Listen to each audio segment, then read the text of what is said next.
So this is my Yamaha FZ1, and in the last few videos you saw me get it down to what it's at right now.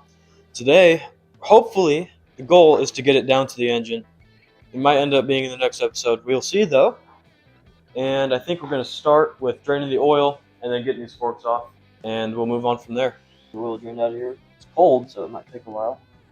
We have all day. Wow, there's water in it. It looks like someone already drained it, actually. Well, don't have to deal with it, but there is water in there, so that's some of this engine pieces are going to be rusted. Glorious. Putting this chain off of here because it's in the way and sucky. This nasty chain in the garbage where it belongs. See if that stubby has enough power to pull that thing off. I would say it probably does. Getting this kickstand off right now is easier than I expected it to be. Something else is on this, though. Get these forks off, I think we're going to have the best luck having the bike on the side. And we have this awesome carpet from Rocky Mountain, but hopefully we can get it on there safely and efficiently. That'll work. Okay. There's still coolant in there. Yeah. Glorious. Okay. And yep. Now hopefully we get these forks and the front tire to just slide out there. So we're trying to get this top clamp off of here to hopefully get the forks and the triple clamps to just all come off together. And there we go. Boom. Easy as that. Got the entire forks, I should say, and front wheel out of there. So after we got the forks off, it's starting to look more like an engine with a frame on it rather than a bike. So I think next is we're going to get everything detached from the frame so we can hopefully pull the engine out of there. Trying to get the airbox and this rubber cover off. Alrighty. Wow. Gross. That's a K&N filter, at least. Cool. Clean this up. This K&N filter is our first part of the day. Oh, good. Very large airbox. With the airbox disconnected from the carbs now, when we try and pull the engine, the carbs can just come with it.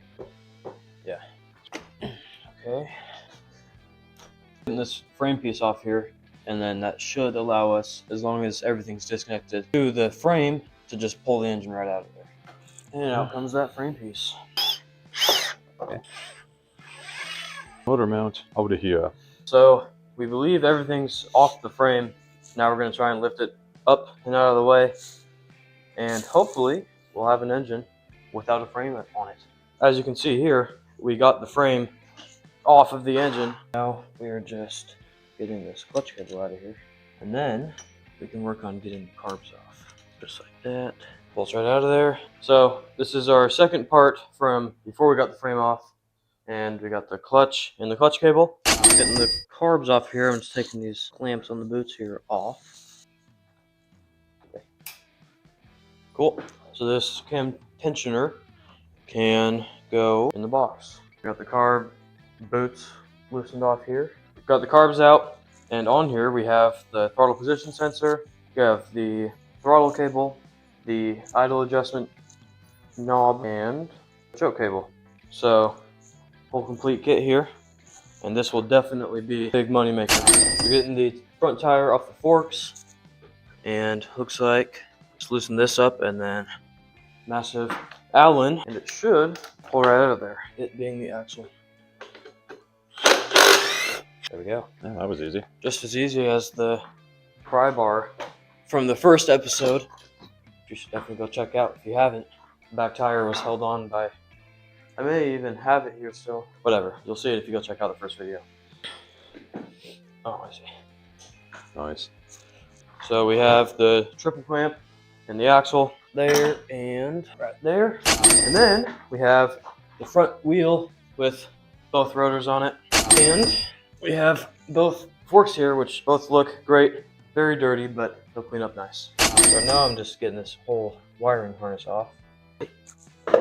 Getting these last things disconnected on the wiring harness. A little bit of off-camera work done, taking things off the frame. First thing is this wiring harness. It's pretty much complete. And then right here, we have our swing arm. Looking good. It's obviously very dirty, but we can clean it up and maybe it'll be worth something.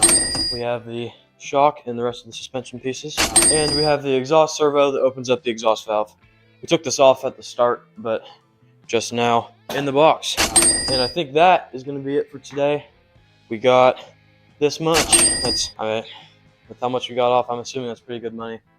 And then next week, you'll see me tackle this engine.